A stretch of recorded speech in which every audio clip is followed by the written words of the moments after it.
चर्चा हो रही है भैया। और आज हम जो काला कानून केंद्र सरकार के द्वारा यूजीसी के अकॉर्डिंग लाया गया है और उसके विषय में हम संक्षिप्त अपनी बातें रखेंगे। अगर इसमें कोई त्रुटियां होंगी तो आप सब बताएंगे मुझे कमेंट के माध्यम से, शेयर के माध्यम से।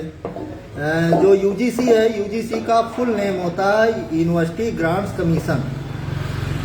जो भी उच्च शिक्षण संस्थान में हमारे समाज के जो बच्चे उच्च शिक्षा के लिए जाते हैं, पढ़ाई करने के लिए जाते हैं, इंजीनियर हुआ, डॉक्टर हुआ, लॉयर हुआ या साइंस के क्षेत्र में जो भी बच्चे अध्ययन करते हैं, वो किसी उच्च शिक्षण संस्थान जैसे यूनिवर्सिटी हुआ, कॉलेज हुआ, ये सब उच्च शिक्षण संस्थान के रूप में माने जाते हैं। अभी हमारी जो केंद्र सरकार है वो एक नियम लाई है, एक बिल लाई है जिसको बोलते हैं promotion of equity in higher education institution regulation 2026 इसको बोलते हैं। इसमें क्या है, इसमें केंद्र सरकार ने ऐसा रूल बनाया जो कि आज काला कानून के रूप में गिना जाता है।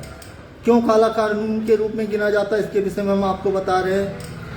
आप एक आयोग, एक कमेटी का गठन किया जिसमें SC, ST, OBC के लोग रहेंगे और अगर कॉलेज में, उच्च शिक्षण संस्थान में कोई लड़का जनरल कास्ट का अगर गलती करता है, कोई भी भेदभाव करता है, कोई व्यवहार ऐसे लगे जो उस समाज SC, ST, OBC, मुस्लिम और महिला दिव्यांग को अगर बुरा लगे तो उसके खिलाफ FIR हो और FIR होने के बाद उसको जेल भेजा जाए, ऐसा रूल लाया गया। तो मैं ये कहना चाहता हूँ, क्या जनरल के ही बच्चे कॉलेज में या यूनिवर्सिटी में गलतियां करते हैं? क्या SC, ST, OBC के बच्चे नहीं गलतियां करते हैं? गलतियां तो दोनों से होती है। तो मेरे कहने का मतलब, आप केंद्र में बैठे हैं और आपका एक नारा है सबका साथ, सबका विकास, सबका प्रयास, और कहते हैं कि हम संविधान के नियमों का अनुसरण करते हैं।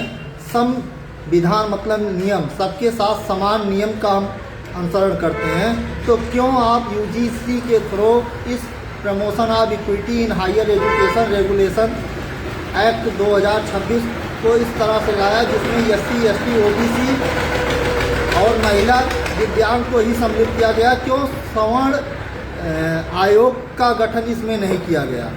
क्या सवर्ण के बच्चे गरीब नहीं हैं? क्या सवर्ण के बच्चे शिक्षा नहीं अर्जित करते हैं? क्या सवर्ण के बच्चे केवल गलतियां ही करते हैं, केवल असभ्यता ही करते हैं?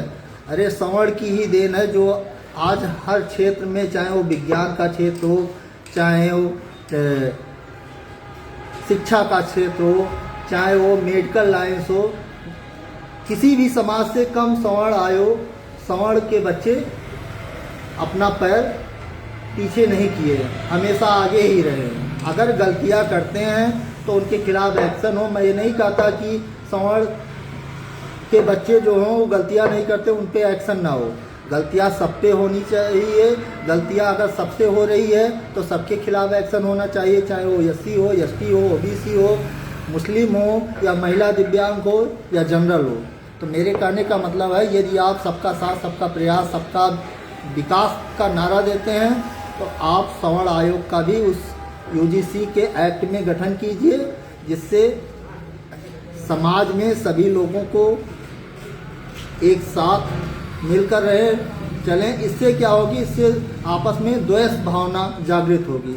एक दूसरे जो आज कल कॉलेज में एक साथ बैठते थे, एक साथ खाना खाते थे, एक ही थाली में खाना खाते थे, एक ही साथ सोते थे, बैठते थे, उठते थे, पढ़ते थे, उनमें आपस में ईर्ष्या का भाव जागृत होगा और कॉलेज में कभी पढ़ाई नहीं होगी, हमेशा डिस्क्रिमिनेशन की भावना आएगी। तो मैं कहता हूँ केंद्र सरकार इस रूल को, जो UGC act promotion of equity है, इसको वापस ले। अगर वापस नहीं ले पाती है तो इसमें सवर्ण आयोग का भी गठन हो, सवर्ण का भी कमेटी गठित हो, जिससे सबके साथ समान व्यवहार लागू हो। अगर कोई भी गलतियाँ करता है उसके खिलाफ एक्शन हो। संविधान भी यही हमें परिभाषा से परिभाषित करती है। जय हिंद, जय भारत, जय संविधान, जय श्री राम, जय राम। कि भैया अयोध्या से। और इसके बाद निश्चलानंद सरस्वती जी के बारे में क्या कहेंगे? वो क्या नाम उनका, अभिमुक्तेश्वरानंद सरस्वती जी, देखिए वो उनकी कैसी रोटी है? हम ये कहेंगे कि वो वास्तविक रूप से संत नहीं है, क्योंकि संत का जो विचार होता है वो कहते हैं संत न छोड़े संत ही कोटि मिले असंत मलय भुजंगी दिया शीतलता न। दुष्ट कितना भी किसी सज्जन व्यक्ति के ऊपर लग जाए लेकिन वो अपनी संयमता कभी नहीं छोड़ता। वहाँ पे जो अमावस्या का स्नान चल रहा था, वहाँ पे करोड़ों हम श्रद्धालु देश के कोने कोने से आए थे स्नान करने के लिए। वो वीआईपी बन के नहीं गए। भगवान के सामने सब समान होते हैं, कोई वीआईपी नहीं होता, चाहे कोई नेता हो, चाहे विधायक हो, चाहे सांसद हो, चाहे मंत्री हो, चाहे प्रधानमंत्री, कोई भी हो। और आप एक संत हैं, संत की तो बहुत बड़ी महिमा होती। संत समाज को एक साथ लेकर चलता है। आप वहाँ वीआईपी बन के पालकी के साथ जा रहे हैं, राजनीति कर रहे हैं, तब गंगा जी में स्नान करेंगे, ये कोई बात हुई नहीं। इसका मतलब है वो सीधे हमारे जो हम कहते हैं कि हम शंकराचार्य हैं, हम सनातनी हैं, तो उनके इस परिभाषा से हमें नहीं लगता कि वो सनातनी है। इसलिए हम उनके विचारों को पूर्णतः खंडित करते हैं और उनको हम कतई रूप से मैं शंकराचार्य नहीं मानता। और हमारे जो उप मुख्यमंत्री जी हैं वो बोलते हैं संत भगवान स्वरूप हैं, और मतलब वो शंकराचार्य जी भगवान स्वरूप हैं।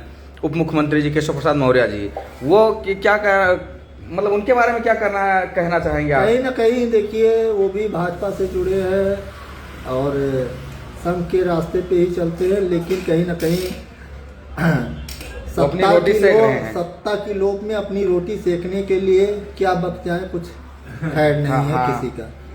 नेताओं का कोई पता नहीं है कि कब क्या वो अपना कौन सा बयान दे दें, इसलिए मैं स्पष्ट नहीं कह सकता, लेकिन ये कह सकता हूँ कि वो भी जो है कहीं ना कहीं अपनी राजनीति की रोटियां सेक रहे हैं सत्ता के लोभ के लिए। और इसमें सब लोग अगर देखा जाए तो एक ही व्यक्ति को गिराने में लगे हैं। एक ही है जो पूरे यूपी को इस समय गवर्न करता है, उसे महंत आदित्यनाथ योगी जी कहते हैं। और उन्होंने योगी स्वास्थ्य, शिक्षा, सड़क के क्षेत्र में इतना अभूतपूर्व कार्य किया है, इतना अद्वितीय कार्य किया कि आज तक यूपी में कोई भी मुख्यमंत्री इस तरीके से कोई भी कार्य नहीं किया। इसीलिए देश, केवल प्रदेश ही नहीं, प्रदेश से हटकर पूरे भारतवर्ष में उनका परचम है। इसीलिए जो शीर्ष सत्ताधारी हैं वो नहीं चाहते कि आने वाले दौर में महंत आदित्यनाथ योगी देश के प्रधानमंत्री के रूप में अपने आप को सुशोभित करें। सारी बुराइयों का जड़ यूजीसी थोपा गया, जिससे 2027 में आने वाले चुनाव में योगी जी को पूर्ण रूप से पराजय हो, इनकी छक धूमिल हो। इसीलिए ये सारी प्रक्रियाएं शीर्षात्मक सत्ताएं उन पे आरोपित कर रही हैं। जय हिंद, जय भारत।